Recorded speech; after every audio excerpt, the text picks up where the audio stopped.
Can you guys hear me all right? Yeah. All right. Hey, quick show of hands, since I've never been to a Startup Bros conference before. How many of you guys are just selling on Amazon right now? Just raise your hand. How many of you guys have your own online store? Okay. Yeah, I'm going to tailor my talk according to what I see. How many of you guys are just doing eBay or arbitrage? Okay. How many of you have been getting a crap load of Facebook ads from the Startup Bros in your feed about this conference? Has it been all over the place? Okay. So since I'm going to be talking about Facebook ads today, I thought I'd give Will and Kyle a little lesson on how they should be running their ads. So I just had a couple of ideas right off the bat. Dude, where's the hot girl? You got to have the hot girl in the ad, right? So this is what I came up with. Startup Bros Import Summit. Learn how to import from China. Find a hot Chinese girl and marry her. Sorry, you in the back, would you mind wiping your smile off your face? This is my wife, actually, so if that's cool with you. So incidentally, I was telling Will that I'm actually missing my 12th year anniversary to be here because this conference is so cool. Don't get me wrong, I'm actually quite ecstatic to be missing my anniversary. Actually, it didn't come out. Is this recorded? Is this recorded? Can I start over? If I could start over, because I know my wife's going to be watching this presentation. If you wouldn't mind just zooming in on my face real quick. So, okay. I'm really happy to be here, guys, but it's just, I'm just torn that I could not make my anniversary. The ubiquitous melancholy. You guys ever watch Cosby Show? Ubiquitous melancholy. Okay, maybe wrong generation. Anyways, okay, so yeah. So this is my wife, and this is another ad I just came up with. You guys have probably seen all these ads splattered with Dame and John, right? So, dude, come on. Do you want to learn importing from Dame and John or a bunch of white guys, or do you want to learn from a real Chinese guy, right? You know what I'm talking about? Okay? So, I mean, this obviously would have worked a lot better. Okay, so I want to tell you guys a little bit about my story. This is my wife at the wedding altar. She's about to cry. And this is incidentally how we got started with our business. So she knew she was going to cry. We paid a hell of a lot of money for photography. And so what ended up happening is she didn't want to be shown taking pictures with like ratty tissues, right? So we were looking all over the place for handkerchiefs so they would look good in photos. And we couldn't find any anywhere. Okay, so finally, we decided to just look on some Chinese websites. And we ended up having to buy a whole bunch. So I think we imported like 240 or so, used maybe 3 or 6 for our wedding, and then we sold the rest on eBay, and they just sold like hotcakes right away. Okay? And we didn't think anything of it, actually, at the time. But later on, after we got married and she became pregnant with our first child, she was like, okay, I'm quitting my job. And we actually live in the Silicon Valley, and everything is super expensive there. If you want a good house in a good school district, you have to have 2 incomes. And my wife was making $100,000 at the time. And so, when she was quitting, it made me nervous, right? I'm going to have to work double the hours or whatnot, find another job just so we can get a nice house. And what ended up happening is we went back and we contacted that initial Chinese vendor and said, hey, let's just throw up an online store and see where this takes us. And so we got back with that guy, and we imported a bunch, started our own online store, which is bumblebeelinens.com, and we ended up making $100,000 in profit in our first year of business, which allowed my wife to quit with a good conscience. Okay, and we started this in 2007, so unlike a lot of you guys who started out with Amazon shops or eBay, we kind of inadvertently tested the waters on eBay, and then we threw up our store, and it just took off. And so today, we started this in 2007. It's been growing in the double and triple digits ever since then. And today, this is a picture of my family. So my wife, we have a couple of employees in a warehouse. She basically shuttles my kids around during the day. She kind of goes in the office just to make sure things are going okay. And the shop actually makes many, many more times both of our incomes put together today.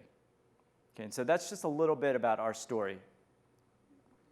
So I was hoping to teach you guys a little something about Facebook that you can actually take home and execute.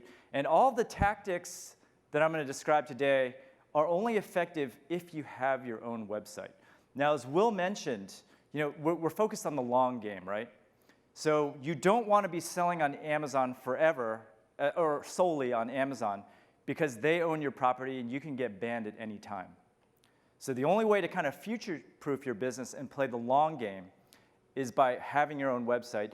And having your own website actually opens things up to a lot of different things that you can try that you cannot do on Amazon or eBay alone. Okay? So I'm going to teach you guys how Facebook ads work, a brief overview of how to find the right audience, create the optimal ad, landing page design, which is something you don't have an option for on Amazon, and kind of describe my overall Facebook ad strategy so that you can actually take home what I've taught you today and get started right away. And again, this is mainly for people who have their own websites. If you don't, then just take some notes, and maybe later on when you do, you can execute this strategy. So how many of you guys are running 8 Facebook ads? Anyone here? Okay. So it looks like a small fraction of people, for e-commerce store, right? Okay. Yeah, so for some reason, and it's indicated in this audience, a lot of business owners aren't running Facebook ads. But the thing is about Facebook is they know everything about everyone. And what's nice about it is that you can actually target very specific people with your ad. And the reason why most people don't do it, I think, is because it takes a little bit of a different mindset. The thing is about advertising, how many of you guys are running Google AdWords or search-based ads? Okay, actually not a lot of you, that's surprising. A lot of e-commerce, so I teach a class just like Will and Kyle, and what I see is that a lot of the smaller e-commerce guys, they end up doing search ads very well, but they tend to fail with Facebook. And if you kind of think about the way these two advertising platforms work, with Google, someone has to actually search for something in order to have your ad show up. And global search traffic is more or less flat, whereas social media traffic is increasing exponentially. And so if you aren't doing what I call content-based advertising, you're basically losing out on a lot of potential sales and traffic. Okay, so I don't know how much, do you guys all know how Google ads work? You kind of bid on keywords, and then ad pops up, you click on it. Okay, so the difference between Facebook and Google is that on Facebook, people aren't actively looking to buy anything, right? I know I go on Facebook just to see what my friends are up to. They're mainly on there to kind of hang out. And as a result, if you go into the mind of someone who's using Google search versus Facebook, it's a lot different, right? You're doing AdWords, someone clicks on the ad, there's an intent because they're looking for something. As a result, whatever page they're landing on, there's a very high likelihood that they're going to take action. But with a Facebook ad, let's say I just want to see my cat video and get out of there, or I want to see a hot girl, my wife, not a hot girl in general, my wife. With a Facebook ad, they're not necessarily looking to shop, and so it requires a completely different strategy, which I'll kind of describe to you below. So number one rule of Facebook, you guys just don't do this because this is the number one mistake I see. You cannot simply create an ad and point it to a listing of products because you're probably not likely going to be able to make a lot of sales or convert at a high rate if you do that. So you got to kind of be a little bit more creative with your Facebook ads to kind of interrupt that person and get their attention, because the purchase intent might not be immediate. So I don't know about you guys, but when I'm surfing on Facebook and I see an ad, I might click on it, and it might generate some interest, and then maybe like a couple weeks later, I might see an ad again and decide to purchase that item. That's like the typical shopping behavior when you're just not out there looking for something actively to buy. So the strengths of Facebook, as I mentioned before, is that you can target a very specific person. Like I can target Asian people who like the Import Summit, for example. And for one of my best ads, I sell handkerchiefs and linens for the wedding industry. So I target women who are recently engaged within a year. They make more than $50,000 every single year. I actually go down to my Google Analytics and I figure out which states are where my best customers are. So I target New York, California, and Georgia. And I can actually even target people who drive a certain type of car. So the people who buy my products, they tend to be wealthier, And so I want to target people who have the disposable income to buy my stuff. And you can't really do that with Google or anything else because they don't have accurate information. But Facebook, as I mentioned before, has a bunch of weaknesses as well. People aren't necessarily looking to buy. They're not necessarily looking for products. And Facebook requires a little bit more maintenance. You kind of have to rotate the ads here and there to stir things up a little bit. And this is just a graph of one of my campaigns. You'll notice that over time, the number of conversions tends to slope downwards. And the reason is because people tend to see that ad over and over again, and they're less likely to click. And where it peaked again is kind of where I refreshed that ad to get people looking again. Okay, so now I'm going to go into kind of the guts of how to set up your very first campaign. So if you surf on Facebook, you'll notice that there are two main areas where you can place your ads. In the news feed, which tends to get the most engagement, and in the sidebar. And by far the biggest targeting mistakes that I see, as I mentioned, you can target a whole bunch of people, but some people might target something that's way too broad. Like if you were to target the entire United States, that would be just way too broad of an audience. Some people make the mistake of targeting very specific audiences. So for example, if I was targeting Chinese people at the Import Summit, I think we'd be hurting here. Am I the only Asian in here? Okay. Or people not like investing enough money to kind of reach the entire audience and get kind of an idea of whether that particular audience wants to actually buy your product. Okay, so now I'm going to teach you guys how to get started. So the overall holistic goal that you want to keep in mind is you want to spend enough money to kind of reach your entire targeted audience based on the parameters that you've specified. So you don't want to make your audience too large because chances are your budget is not going to be large enough to actually visit all those people. So you want to choose an audience that you can completely cover within a very specific time frame. I usually choose something like 2 weeks to a month or something like that. So if your budget's low, you don't need a lot of money. That's the other bonus of running a Facebook ad. You can actually start with an audience of between 10,000 to 100,000 people. And so if it's at 10K, just do $5 a day. That's like nothing, right? And if you're targeting an audience that's like 100K, $50 a day, or 20 to $50 a day is good enough. Because it'll allow you to cover that entire audience within a specific time frame. And by kind of gathering the metrics within that certain time frame, you know which demographic is more likely to buy your products. Probably not going to go too much in this slide, but Facebook has a whole bunch of different ways that you can get really specific on a customer that you want to target. I'm going to talk about some of the main ways, because if you just go blindly through all these different targeting options, you will end up wasting a lot of money. So I'll teach you like a way that I've been doing it that works really well. Does anyone know what custom audiences is in this audience here? Okay, so very few of you. Okay, good. So a custom audience is where you kind of insert this tracking pixel on your website, and once someone lands on your website, you have their information, and you can then target those people very specifically. Another way to kind of target specific people is you can actually upload an email list and then target those email people on that list specifically with a Facebook ad as well. So for example, on my store, I could upload my customer list and only target the best customers and then try to get those guys to buy again. It's very powerful. And since they've already been to your site, they're much more likely to convert again. Another powerful feature of Facebook is what is called lookalike audiences. This is actually what makes Facebook extremely powerful. You can give Facebook a list of emails, and then Facebook will actually find customers for you that are very alike to the people that you've uploaded. So I can upload my customer list, and then Facebook will give me a whole new list that is very similar in demographic to the people that I've uploaded, to my existing customers. This works extremely well because Facebook has done all the targeting work for you. So lesson number 1, you absolutely need to be collecting email addresses in your shop. Unfortunately, with Amazon, you cannot do that. Although with Amazon, if you guys want to try this, I think you can get a phone number and upload a list of phone numbers and have Facebook try to develop an audience for that too. So you can actually target your Amazon audience potentially that way to get repeat customers that way.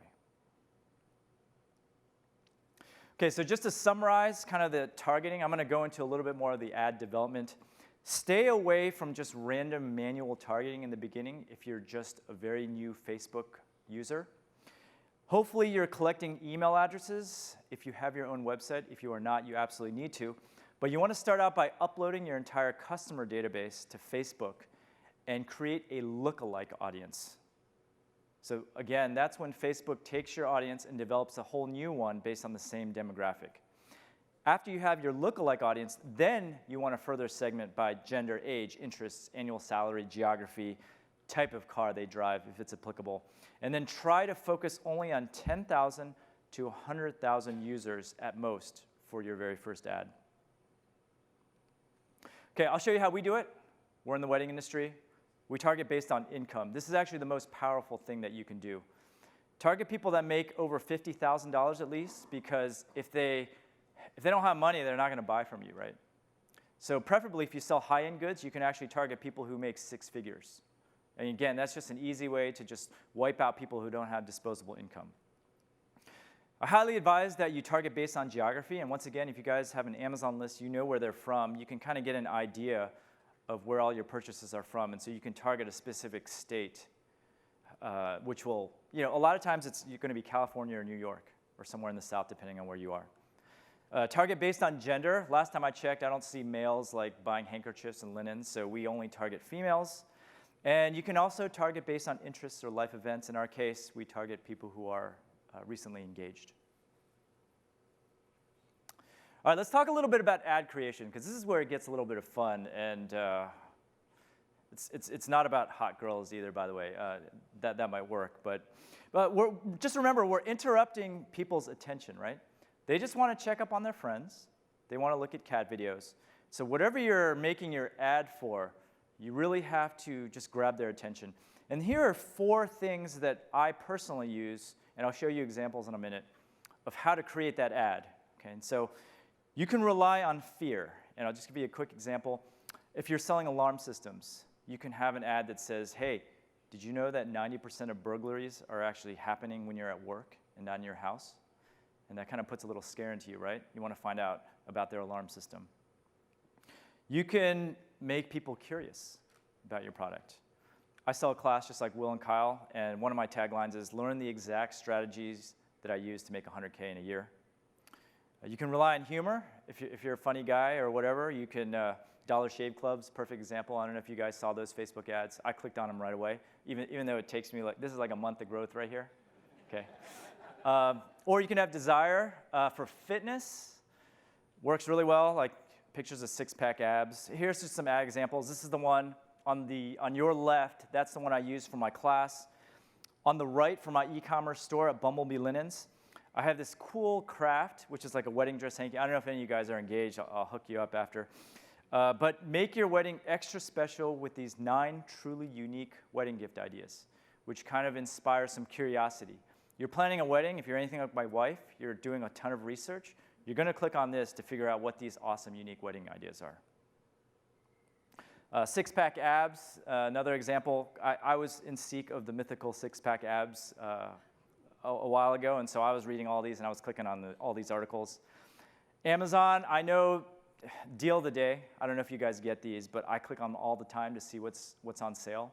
Click-through rate for these are amazing because of the way they've structured their ad. Another example of fear, I got 2 kids.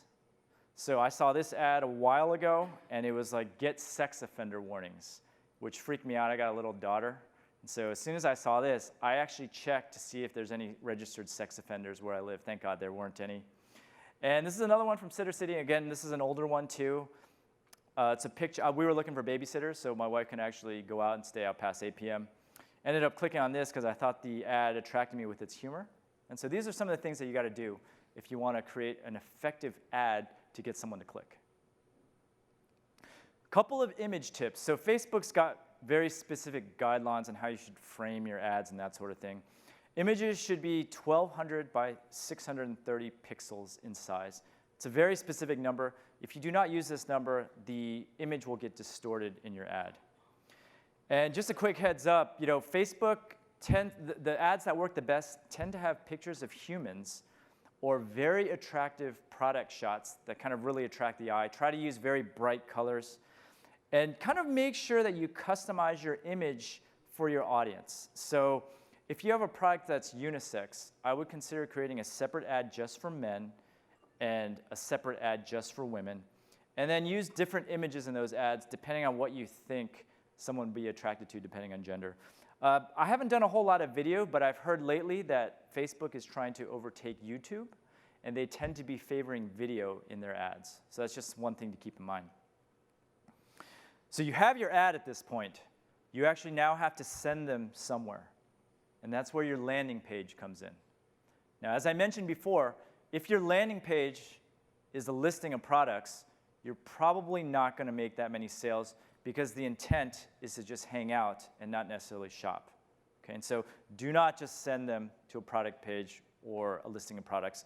Instead, what you want to do is you want to send them to a high-quality content page that kind of highlights your products inadvertently.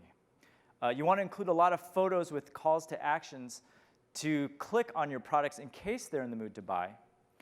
But in the event that you don't get the sale right away, you need to be able to contact them again. And that's where kind of email comes in. You want to have pop-up sign-up forms. You want to have sign-up forms above and below the content on your landing page. You want to have slide-ins. Anything to get their email address, because then you have them as a customer and you can contact them again and again until they're actually ready to buy. So here's an example landing page that's actually worked very well for our online store. Same ad that I showed you before, 9 unique wedding ideas to make your wedding extra special. It's a piece of interesting content that a potential bride would actually be genuinely interested in reading. So instead of overtly listing my products for sale, what I do is I kind of incorporate the products I sell into the content. And so the landing page ends up reading like a story and not an advertisement. You guys have probably seen this before on TV shows. You notice like they're not going to commercial break anymore. They're incorporating the actual ad into the actual TV show. Like, I don't know, I see this all the time with car commercials. Hey, did you see my brand new Ford Focus? And they go on this little thing like within the show. This is the same principle. What I have circled here is within that piece of content, I have buttons to take them directly to my shop in the event that they are interested in purchasing. Sometimes this happens. Sometimes people are ready to buy. Our stuff is cheap, so it can be an impulse buy. So if your product is impulse buy, highly suggest that you do this. Below the content, it also helps to have add to cart buttons kind of ready to go. So they've read your content, they're interested in what you have, and then, hey, click here, add to cart, check out. It's seamless. Remember I talked about gathering email addresses. It helps to offer a bribe. Now, it can be a coupon code. It can be some content that they're looking for. We prefer to give away content because it's free. And I don't like the idea in general of giving out too many coupon codes because that kind of trains the customer to want to look for a discount. So instead what I do is I had my wife put together this 12 craft tutorials specifically for weddings. And so a bride who wants to do a more DIY approach to their wedding will say, hey, I want this book because I can make some cool crafts, make my wedding extra special. Give me your email address. So they enter in their email address. We send them this ebook right away. And now we have their email, and we can contact them over and over again until they buy. Some other just quick tips that are really easy to implement. You can have a sign-up form above, right below the title. This actually converts really well. So they just landed on your site and they see this link, hey, click here to download our free book of arts and crafts. Below the content, I always have another sign-up form. And what's important here about this particular sign-up form is that you want it to blend with the content. You want it to look like a piece of content so that when they get down here, they're like, oh, okay, sure, I'll just enter in my email address because, oh, this is still part of the content. So by blending it in, you're kind of making sure that they see it at least. and they might be interested. I also have a pop-up form. Now, there's many different schools of thought, and you're going to need to test this. You can have it pop up right away, or you can wait a little bit. I like to have this pop-up happen after a certain time frame, once they've kind of read that piece of content to a certain point. So I think I have this go off after 20 seconds or so, and then they're just constantly reminded for an email address. And once I actually have their email address, that's when the fun begins. I have an automated email sequence that just goes out to the customer. I don't have to do anything. I've written these emails once, and they automatically go out to the customer at set intervals. First one, I kind of introduce the company, kind of highlight our unique value proposition and our brand. Remember, we're all about establishing our brand here and our commitment to customer service. And I also kind of go into depth a little bit about how we started the store, because that's a good story that's memorable. And in this autoresponder sequence, you want to have engaging content that your potential customer might want to read. And I also have links to products that I might talk about. I have occasional coupons and expiring offers to kind of create a sense of urgency to kind of close the sale right now. And here's just some examples of content that we use in our autoresponder sequence. We tell stories about what customers have done with our products. Like, as I mentioned, we give out an arts and crafts book. So sometimes these customers submit their finished product to us, and we just highlight that in our email sequence. Some interesting facts about your products. If you're selling the highest quality of whatever product you're selling, highlight that in an email after you tell a little bit of a story. Different uses for your products. If your product has some unusual uses that a customer may not be aware of, you want to highlight that in your email sequence. And of course, there's promotions and coupons if you want to get an instant sale. All right, so when it comes to creating one of these ads, there's basically three main parts that you have to worry about. So there's the text, there's the image, and then there's the headline and link description. So the reason why I'm just telling you this is I'm going to refer to these terms in the subsequent slides here. So when you are creating an ad, your very first step is to decide on an audience. And you can just go through these exact steps, step by step. I create 3 different audiences of between 10,000 and 100,000 people to start. And then I test each audience with a different ad, with the exact same ad creative. Same headline, same image, same text. Put that on $5 a day, and then just run it for a couple of weeks. And then figure out which target audience has the greatest amount of engagement. Okay? That's how you kind of narrow down which audiences are going to work. Just a couple of things. You're probably not going to remember this, but if you remember one thing, there's going to be a bunch of different bidding options when you're creating your ad. Make sure you select website conversions. Because what Facebook is going to do is it'll only show ads to those people who they think are more likely to click or take action on your ad. Facebook's actually very good at this. So once you have your audience, the winning audience, from your first initial experiment of 2 weeks, you then want to figure out which image and ad copy works the best. So that's when I create 3 different images, and then I use the same winning audience that I did in step 1. Then I create 3 different headlines and test them. And again, I usually do 2 weeks for my test period. And so what you'll end up with after X number of weeks is that you can mix and match the best images and headlines with your best audiences. Okay, so that's kind of the process here. And once you figure out what your good audience is that converts, you can use that audience over and over again. But as I mentioned before, if you're showing the same ad to them over and over again, they generally will become less effective over time. And typically, I'll only run the same ad creative for about 2 weeks, and then I'll just rotate them. So unfortunately, the negative aspect of Facebook is that you kind of have to be constantly changing up the headline, the image. And so usually what I do, I run these experiments for a long time, and then I have a whole pool of images and a whole pool of headlines, and just kind of mix and match them all over the place. And so I have a whole bunch of different ad variations without having to do a lot of work in the end. That's the point that you want to get to. All right, so so we had the ad created, and we know it's kind of converting. What you'll notice is that not everyone is going to click on the ad. So even though I was getting the StartupBros ad like all the time, I probably only clicked on it maybe once. And some of those people might not necessarily even sign up for your email list, even though you have pop-up forms all over the place. And so that's bad, right? That's like a leaky bucket. You want to be able to get those guys back on your site, even though you haven't collected their email address, and especially if they haven't bought from you. So there is a way to actually quickly get these people back to your site. And I'm just going to kind of give you the big picture here before I kind of go into depth about the next section. Just to summarize, you want to send people to a landing page with great content. Some people are going to click on your product links and buy directly. You want to offer up a bribe to get them on your email list. And you want to bring customers back to your pages with retargeting, which is what I'm going to talk about. So I don't remember if you guys remember what I was just talking about when I first started, where you have to put this pixel on your site so that you can track everyone who's been on your site.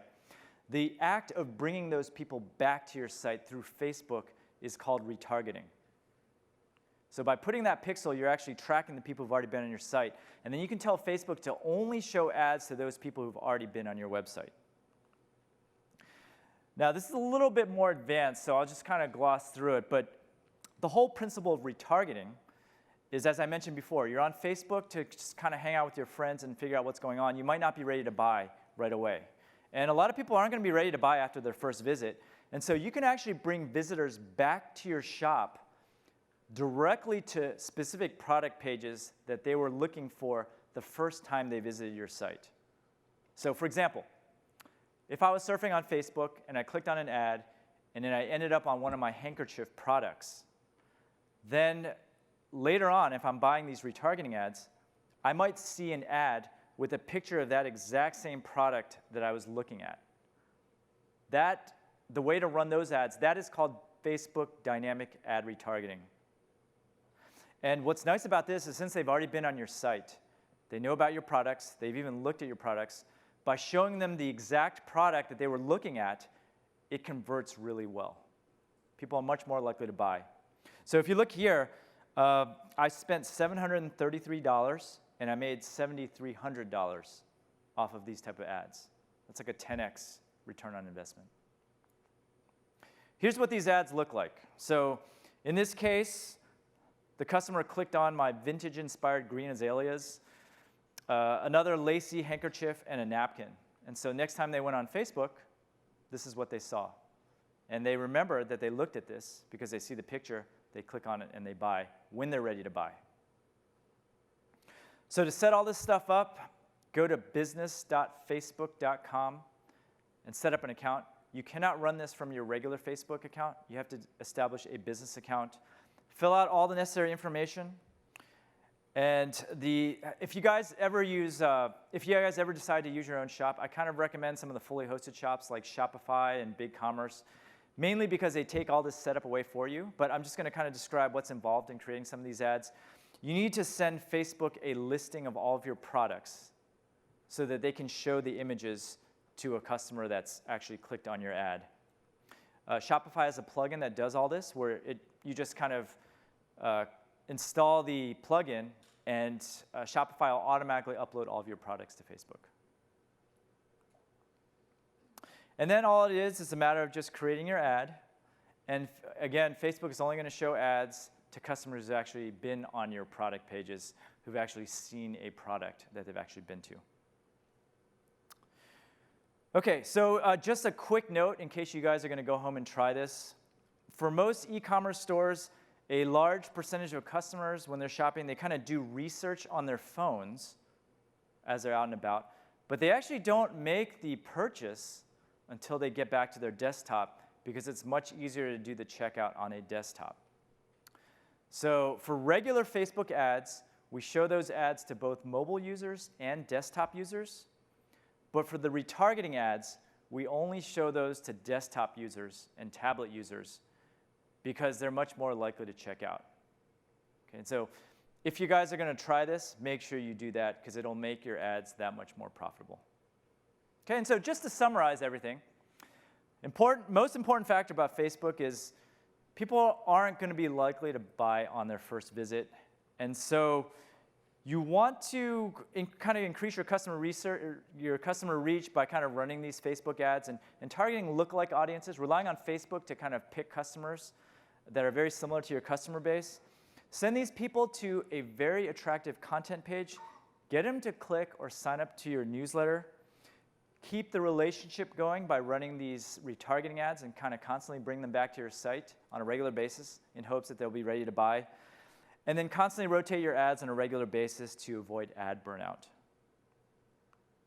Okay, and so I hope I didn't go over your heads. I know a lot of you guys don't have shops out there, but if you want to learn more about this, I got a little mini course that you guys sign up that I just did for StartupBros. But I hope you guys realize the power of Facebook ads, and if you guys have any questions, I'll be happy to answer them outside. That's all I got.